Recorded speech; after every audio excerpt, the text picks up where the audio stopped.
Welcome back, everybody. 5 great games for beginners, and today's episode is focused on puzzle games. In the future, I'd love to do simulation games, strategy games, and of course, even more puzzle games, because the puzzle genre is so diverse with so many subgenres. You've got 2D and 3D games, environmental puzzle games, word-based puzzles, numerical puzzles, sliding block puzzles, and match 3, my favorite.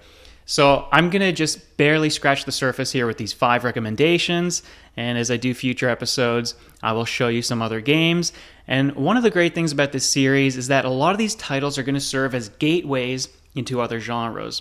And as I get into certain examples, I will explain how that's possible. Now, whether you are a beginner to the genre, maybe you played a game and it didn't stick with you, and so it turned you off from that genre, I've got you covered here because these games are not just fun, that's the most important thing, but they are easy and anybody should be able to complete them, whether you are a brand new gamer, a casual gamer, or what have you.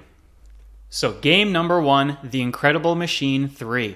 I've talked about this game before. It's a childhood favorite of mine. I even featured it in my top 50 games of all time. And if that is not enough of an endorsement, I don't know what is.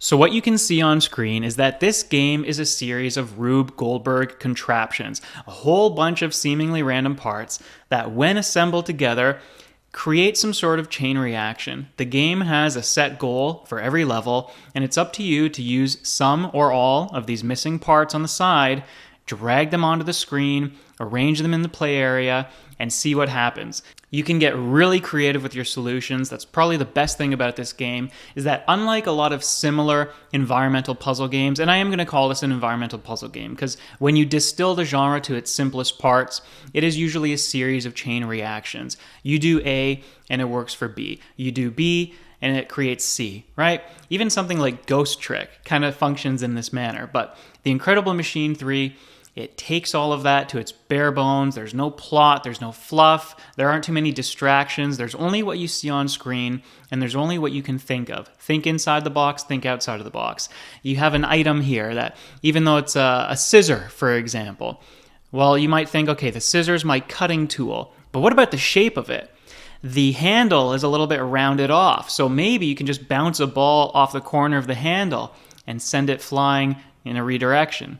If you are a creative person, or you want to get creative when you play games, if you like environmental puzzle games, or if you just are fascinated by Rube Goldberg machines, then you will like The Incredible Machine 3. I'll only mention one more thing about it. I have played this game most recently through GOG. If you want to buy the Incredible Machine collection there, go right ahead. If your game does not launch from the launcher, open the game in its installed folder. So just open the file folder, find the executable there, and you can play the game that way. I don't know why it didn't work through the launcher for me. Maybe it does for you. Anyways, that is my first game recommendation. One of my favorites. You've got to try it out. For games number 2 and 3, we are heading to the Nintendo 3DS. And if you've watched any underrated games videos for the 3DS or hidden gems videos, you've probably seen this one, Box Boy. Box Boy is a platforming puzzle game, and it's fairly light on the platforming until later levels, later worlds, so don't worry, it'll ease you through. The reason why I say this is a great game for beginners, even though there are challenging levels, is because you have optional objectives. So for the diehards out there, when you're playing through these levels, you will be trying to collect the crowns in a limited number of moves. Your moves in this instance are just popping out a series of boxes from your character and using those to create customized shaped platforms. Maybe you want to use an L shape. Maybe a simple line will do because you need a bridge. In later levels, there are these great additions for more mechanics. You could have something like conveyor belts. You could have gravity lifts, anti-gravity lifts, all kinds of stuff. My only problem with this game is that it took a while to get to those more fun stages, and really I think I had the most fun in the bonus stages. So I might show those on screen here. And not necessarily a spoiler, just something for you to try to work towards. For beginners, you don't have to sweat the crowns necessarily. I'm sure there's going to be some that you can get, but they will not hinder you as you go about your adventure. If you just want to go from start to finish and beat the levels that way, of course you can. So it's a great game for beginners. It's a great game for experienced players. There were some levels where to get the crowns in those limited moves, I had to look up solutions. Maybe the sequels in the series are even better. I've only played this one so far. But like I said, it's a great game for beginners, a great game for advanced players. And if you are someone who is coming from platformers, this is a great way for you to try puzzle games, combining platforming with puzzle solving. Now, sticking with the 3DS, we have Quell Reflect. This Quell Reflect game is actually part of a series as well, the Quell Puzzle Games, which I was not aware of before playing this one. I played on 3DS, but if you'd like to play a more cleaned up version, you can get the game on Switch, and I know Steam at least has the Quell Puzzle Game Collection, and I'm going to be interested in checking those out as well. How many of you really liked in Pokemon Gold, Silver, and Crystal the Ice Path, and where you're sliding gold around, or whatever you named your character, on that ice path into the different boulders, right? Your character takes that momentum with them, and only when you hit an object can you go a different direction. Or in Ocarina of Time, in the Ice Cavern, I believe there was a sliding block puzzle there that functioned the same way. That is what this game is all about. This is a sliding block puzzle, but not the kind where you're trying to get a car out of a traffic jam or trying to unstick a piece of luggage. This is one where you're playing with momentum, and once you start shifting this little bubble of water, this little water droplet, it does not stop until it hits a wall or it hits a hazard. This game actually introduced a surprising amount of complexity. For example, if your little puzzle stage doesn't have any walls and you try to slide your water droplet, it can just go on an infinite loop where it never crashes. Maybe that's a good thing, maybe it's a bad thing, because that could soft lock your level, but you just hit restart. There are these gold power-ups where if you coat your bubble in gold, then it's useful for breaking gold blocks. There are these spike-shaped hazards. Some of them are only made out of wood, so you can slide them along with your bubble if you knock it into them. This is another game where if you are an experienced puzzle player, you can have fun trying to beat the game in the lowest number of moves for the best solution. You can try to collect all of the gems, which are optional in every stage. And if you're a beginner, just try to beat the level. But the best thing is, even if you cannot solve that level, and there's no hints, you can skip it and move to the next one. This game was very generous about letting me play ahead. When you get stuck, you can skip something, move on. The next level might click with you a little bit better. Quell Reflect, probably the biggest surprise to me on this list, because I thought it would just be a very cheap one and done type of puzzle game, and yet I found myself returning to it, trying to get those best solutions, trying to get all the gems. Of course, with this one I had to look up some solutions as well. But maybe this is your kind of thing. Maybe this is the gateway for you to get into the puzzle genre because you loved those sections in those other games that I talked about. So there you go, a couple of great offerings on the 3DS, but if you want to look for this game elsewhere, the Switch or Steam, you can do that as well. For these next two titles, we are moving into what I call the action puzzle genre. Usually these games have time limits or there's some sense of urgency where you have to play the levels. And the first one is one that maybe it's a bit cliched, but it's got to be in this list, Tetris DS. Now, Tetris is a really funny series. I'm sure so many of you have already played it, but for those of you who are still on the fringes, who have been looking at it, eyeing it, and just deeming it not for you, or maybe it's overrated, I'm giving you the most accessible entry point into Tetris, I think, and my favorite version, Tetris DS. There's so many different game modes here. So even if the standard Tetris marathon mode or whatever the standard mode is doesn't suit you, you can try the little puzzle games and you can try the different riffs on Tetris gameplay. But it is the main game mode that I'm trying to advertise to you here.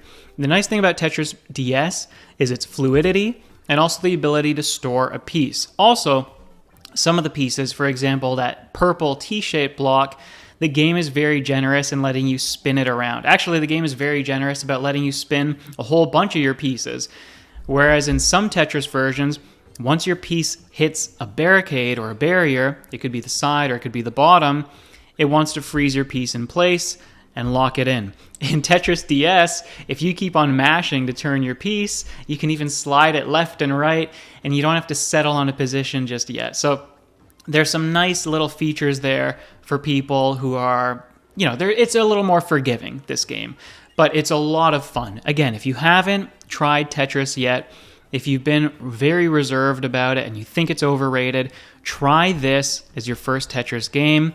I think it's going to win you over. Even my friends who don't play that many video games, maybe they just play Mario Kart, they liked Tetris DS when we had it in junior high. Even me, who's had Tetris since I was a kid and different versions of the game, I may have not played the game for months, I may have not played the game for many years. If I boot up Tetris DS, I have fun trying to get a couple high scores, or if I'm too rusty, maybe I'll solve a couple of the puzzles. So there you go.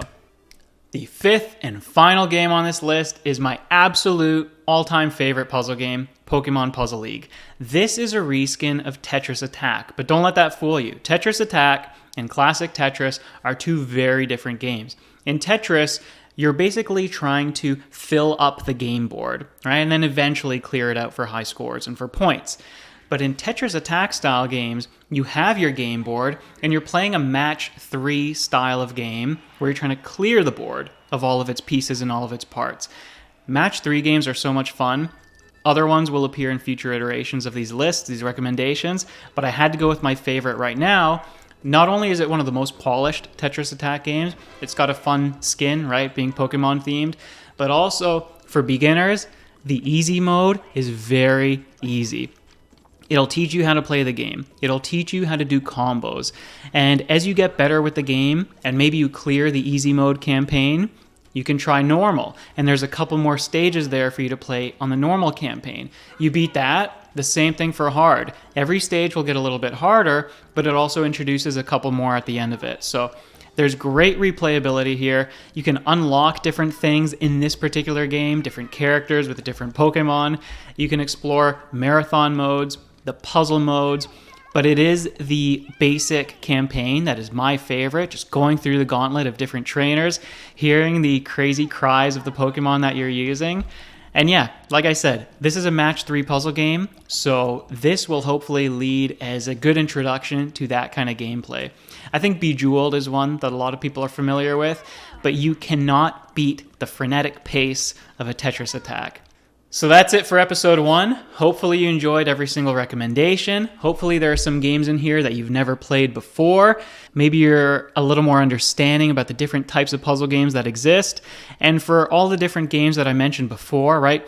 Number games and word games that I didn't showcase here, I will be doing that in future versions of these lists. Please let me know in the comments if you are going to play a new game. That's the whole point of this series. I'm introducing some new games to you or some new genres to you that you're unfamiliar with, and I want you to give them a shot. All right? Let me know in the comments. Thank you everybody for watching. I'll see you in the next video. Bye-bye for now.